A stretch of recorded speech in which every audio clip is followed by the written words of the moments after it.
So back to it, like what were like your, because I heard you say like you want to influence people to have the love for the martial arts, right? Like that's kind of your perspective now. But like what are some, like I want to kind of, I think it's interesting to track, like where did you start with it? What were you thinking when you first became a teacher? Like what were you going to teach? The best arm lock? What was your thought? That was my plan. That was my plan for a long time. Yeah. And I'm sure it was fueled by my own insecurity. And Yeah. I think teaching can feed into that a lot. You have all these people that are looking up to you, Yeah. and it makes you feel good. Yeah. Um, but as I moved through it, I realized like this isn't what it's about. Um, there's more to it.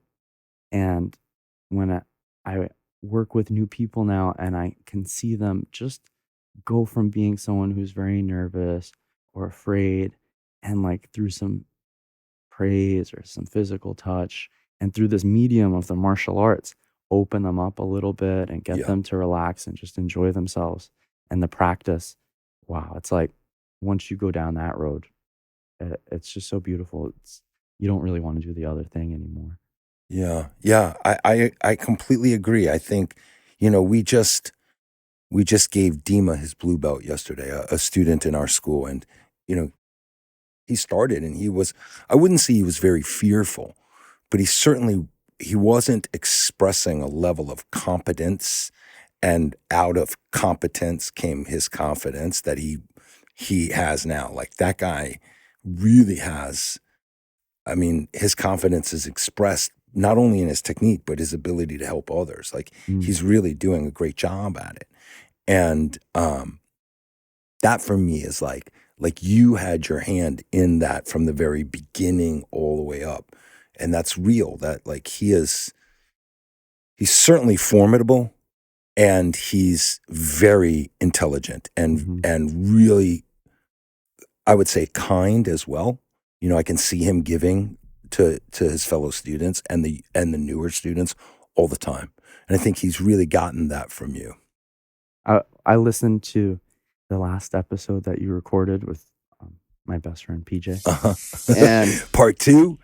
1 and 2 I Uh-huh. listened to. Uh-huh. And at the end, you asked him what it means to him to be a martial artist, Yeah. and I've just been thinking about, well, what a great question that is, and I've been thinking about what that means to me now, like at this point in the practice.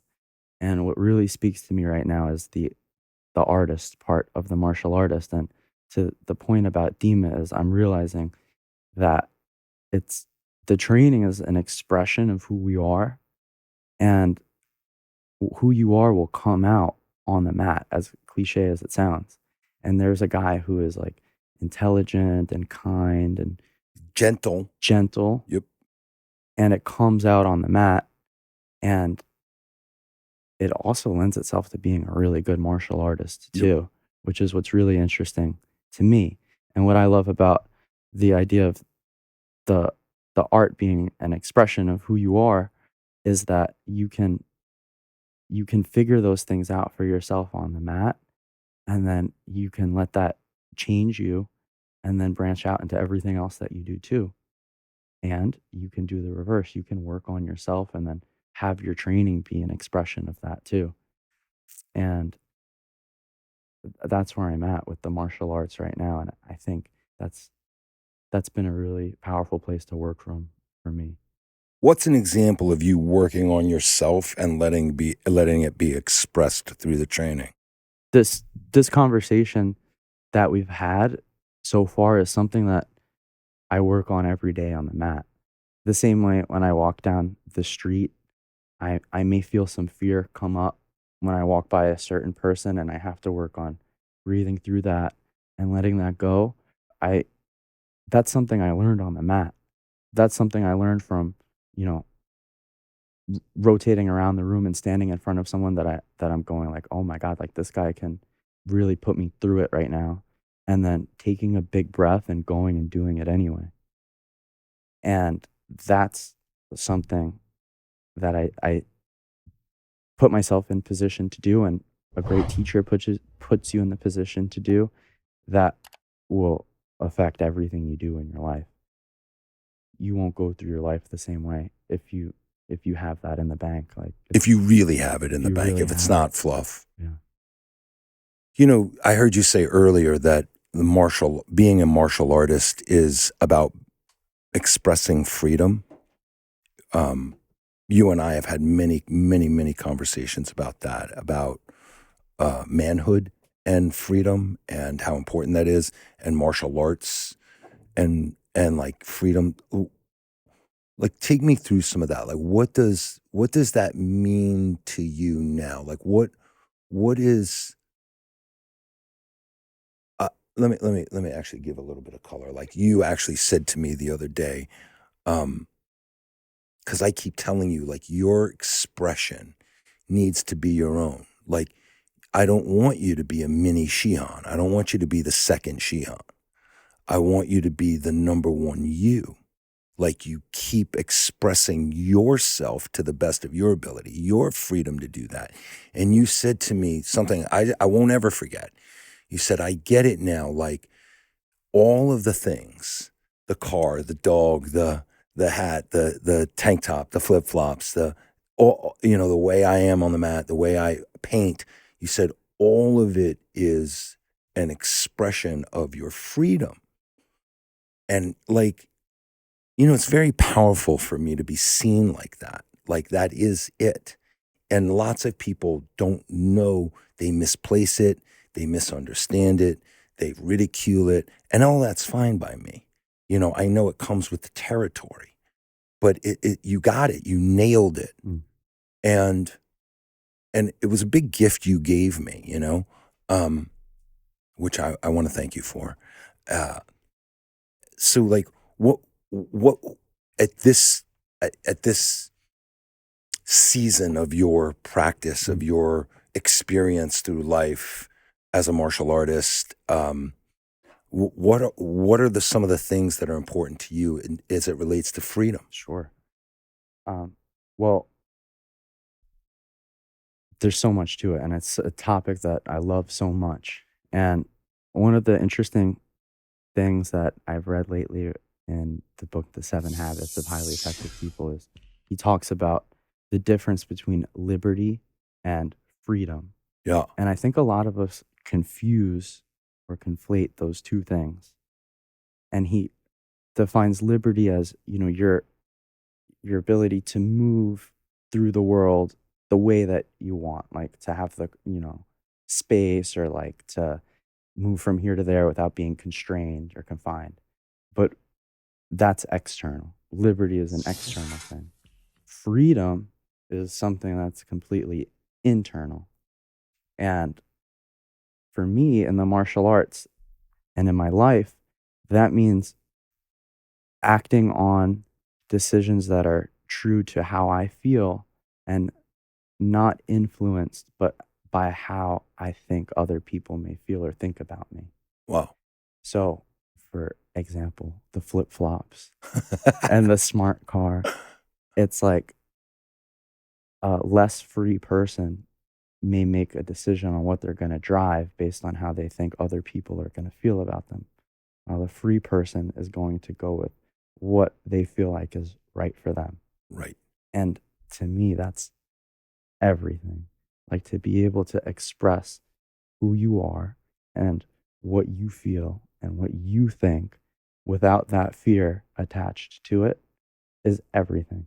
And I think that when you start to look at life like that, you can see how much of our own lives and other people's lives are built on protecting them from having to deal with those fears of how people feel or think about them.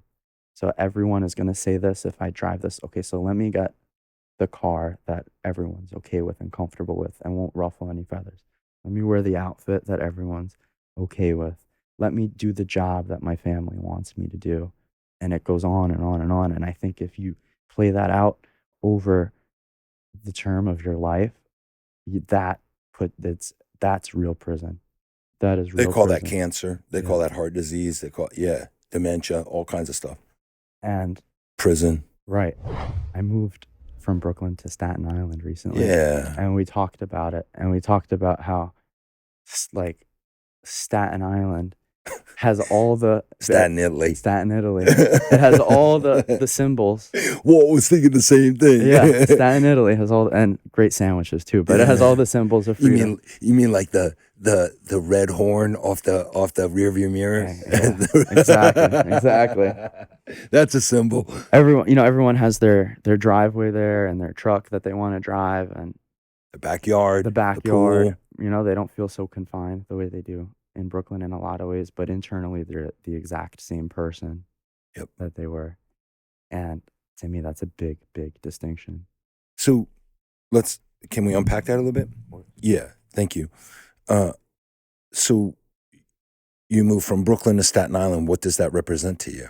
If you're going into like the Viper's Den, it would seem like you would go like Saturday Night Fever. You'd go to Manhattan. You know what I mean? Like,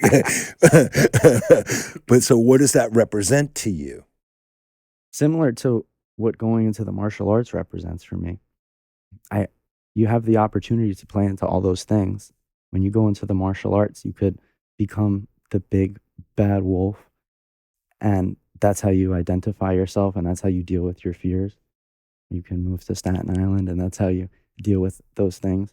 But for me, it's been an expression of an inner freedom, and I can Like go getting there out of the house, getting and I can also go there and do it based on my own feelings, like right. not because everyone else that I work with at the precinct is gonna love my my new house and my PJ, my new sorry, lease. PJ, buddy, I know you're listening to this. PJ. It's because that was your best friend that said that, PJ, not me. It's because that's what I wanted to do. It's because I loved the place that I found. It's because I loved what it provided. Like it was based off of my own feelings. Yeah. And to me, that's a big difference. That's all the difference. Is there another example in your life where you've kind of made that decision? Sure. This is something I see a lot at the dojo because we have people of all ages, but I think young men specifically are very attracted to the martial arts. Young, when you say young, I mean like late teens, high school into college. yeah. And I see them like very much influenced to make decisions about their life by people who aren't them. Their parents don't want them to do something, so they go to a school that they don't want to go to get a job that they don't want to have. And for me, I mean, you get one shot at this thing, or I think we do. And why would I spend it like that when I could do what I want to do and I can do my best doing it? And I'd rather fall on my face doing that than live the easy life feeling completely constrained and like I'm in a prison. And I really think that it's important to make decisions with that in mind. Like, so you think that working at the dojo is another example of you making a conscious absolutely, decision for your freedom? absolutely, Uh-huh. yeah. It's what I feel like. It's the way I feel like my life is supposed to go. It's the way I feel like I'm meant to give in this life. It's the way it's, and why would I ever go against that? Like, I understand that people, they have bills to pay and families to feed and all that stuff and people that they want to please. But a lot of times I think that when we let those things influence us, it says more about ourselves than it does about those people that are making us feel that way. That's right. Well, why do I want to please those people? What is it inside of me that feels like I have to make those people happy? So yes, that's a big expression of it for me. It's like, I'm going to go do what I love. I'm going to go help people. And I'm trusting that all the other stuff will fall into place when I do that. And it does. Beautiful. 2 days ago, we had a conversation about people stopping their martial arts training and how personally you take it. I take it personal too.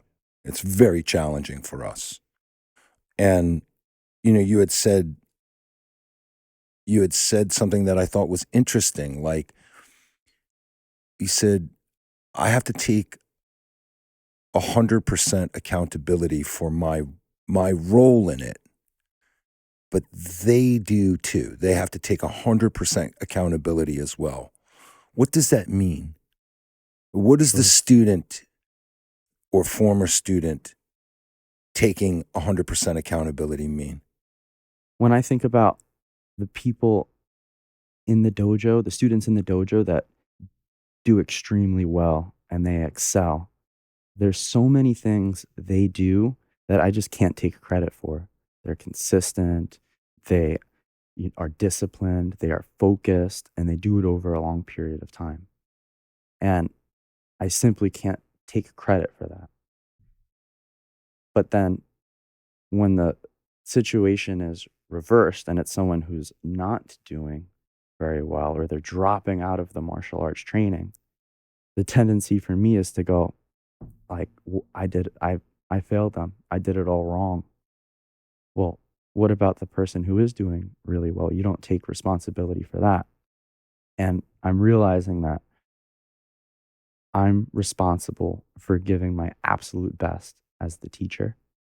And I'm responsible for pushing them and pulling them to do their maximum as well.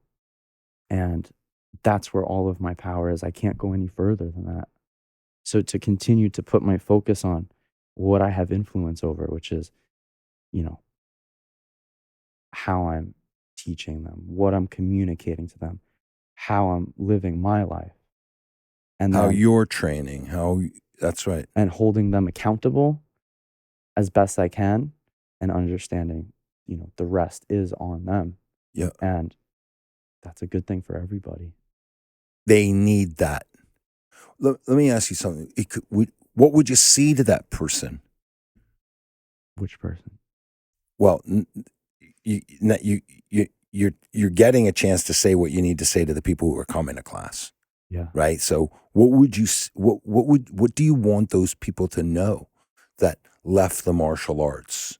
Mm. Because, well, let me frame it this way, and it's not apples to apples, right?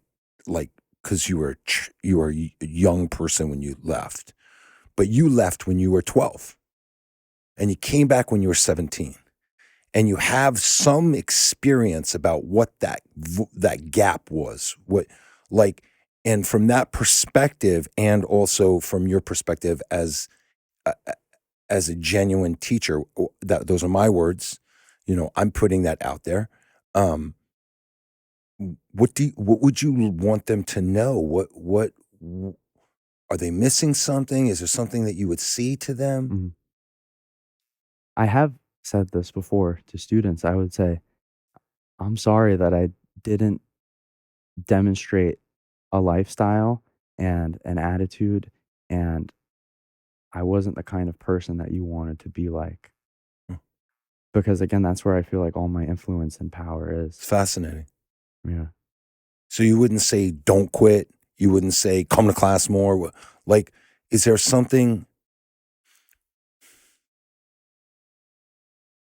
I was thinking about this the other day, right? And we've talked about this on the podcast. I've had my mom do a podcast, um, and I think about very often, like I'll get very close to the edge, like where I feel as though everything is going to like come crumbling down, and I ask myself, what keeps me fighting? And I've said to you many, many times, like, we're fighters, bro. Like, we fight. And I don't mean we go out on the street and we punch people in the face. I mean, when problems arise, we fight it out. We fight that good fight. We don't run from them. We stand and we deliver as best we can. And I've been thinking about it, like, where did I get that? And, Josephine, like when she got shot, and this got ingrained in me. I asked her on the podcast, like, how did you save your life? Like she gets shot in the house. She walks down to the street in the mid 1960s in Georgia. She's basically a brown person. She doesn't speak English much. She's Arab, and she saves her life. She like flags down a car and asks the guy to drive her to the hospital and stays conscious. And she says, I keep putting one foot in front of the other. And that has been so informative for me. Like, we just don't quit. And I think that that is like, Danaher talks uh, uh, he has some dialogue about, martial arts. I find it fascinating that he's like now talking about martial artists when his entire career he's been talking about sports and the athlete and blah, blah, blah, blah, blah. And I love John Danaher. He's my teacher, but like, I just find it fascinating that like he's now bringing that into the conversation. But like, for me, in one perspective, in one area of the conversation, I think that that is the determinant for a good martial artist is they never quit. Mm. They train every day, both physically and metaphorically. Whether that's, Willie Nelson said it. He was like, he's in his 90s. He's like, they asked him, do you still practice Taekwondo? He's like, yes, every day in my mind. And I guess at 90, that's what you do. And maybe he's doing some physical work, though he did not quit, is the point. And that's, I think, a very interesting determinant, or very kind of, as I said, at one level of the conversation, a determinant. And so I'm saying, like, would you say to them, don't quit? Like, is there something? I loved your perspective. I'm sorry that I didn't demonstrate the type of person that would inspire you to like go down this path. But is there something you would say to them? Like,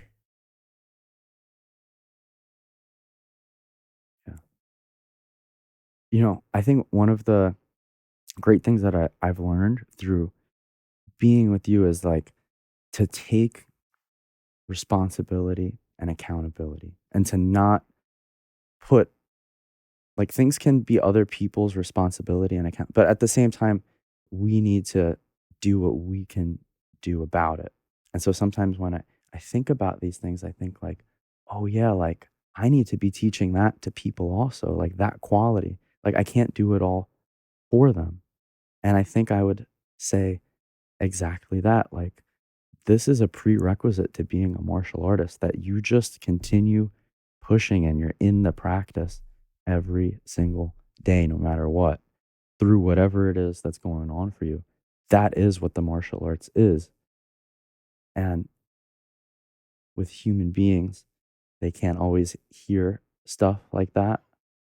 But if we were in a situation where someone was completely receptive to that, that's exactly what I would say. Like, how do you think this works? Like you just stop and you get some benefit from stopping, or like, what are you going to do when that comes up with your family? You're going to stop being a certainly a parent? metaphor for life. Yeah. I think you said it brilliantly. It's not the only way, but it's a really good way. It has both mental and physical benefits, spiritual benefits if one were so inclined. I mean, it has a lot. It packs a lot of, power in that punch. Yeah. Pun intended. Well, one great thing that you've kind of drilled into me throughout our entire relationship is that you take you with you everywhere you go. You take you with you wherever you go. That's correct. And it's not a way of manipulating somebody into doing the martial arts. It's a way of going like, so you're gonna stop this, but you're not gonna be that kind of person at like your job. Like you're not gonna work through a hard time at work. Like you're just gonna move on to something else. Or you're not gonna work through a hard time with your wife. You're just gonna move on to someone else. Like you can't do that. You're welcome to do that in your life, but how is that gonna play out? And That's something that I want people to understand is like you it's an inferior way of going about your life to Well move put. on when things are difficult. And it's a superior way to go about life, to go in deeper when things are difficult. Beautiful. That's what I would say. Yeah, beautiful. Well done. Let's play that for a 6-year-old who tells his kid, who tells his parents, I don't want to go to karate. Really good. Really good. I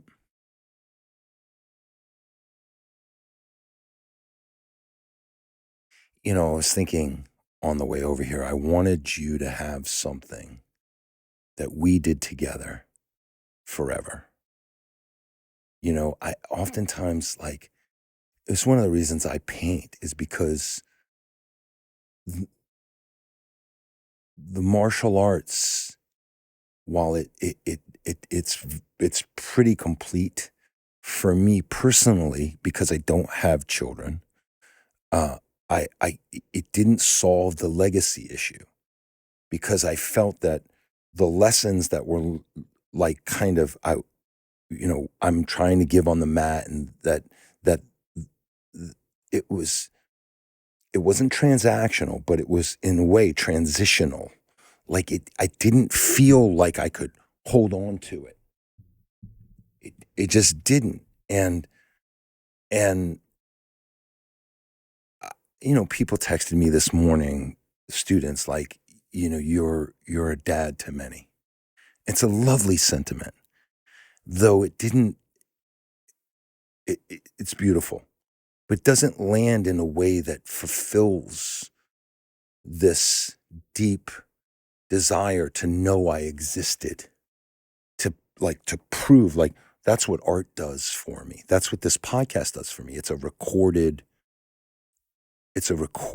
of something that proves to me that I actually walked the planet Earth.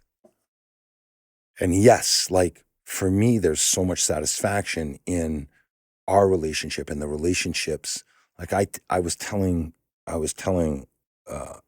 Professor Ali that, I remember there was a kid, Marcus.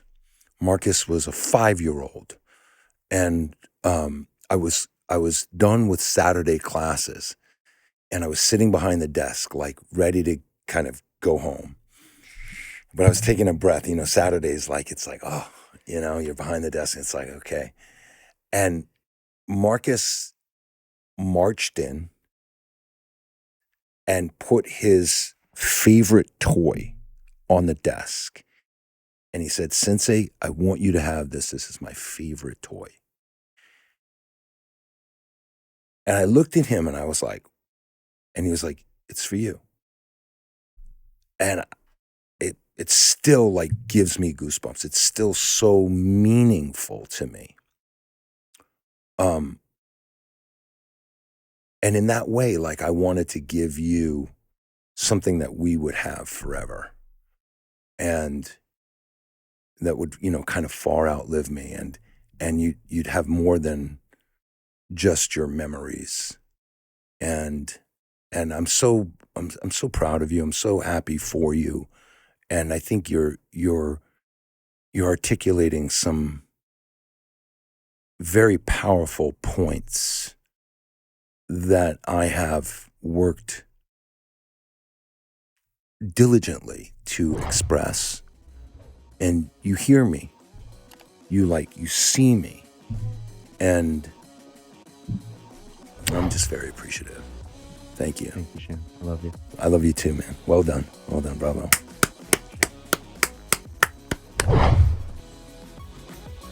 Thank you for listening to the Gentle Art Podcast. Please share, rate, and review. And if you have any questions or you'd like to reach out, please contact us at the GentleArtPodcast@gmail.com, or contact us on Facebook, Instagram, and Twitter, or thegentleartpodcast.com.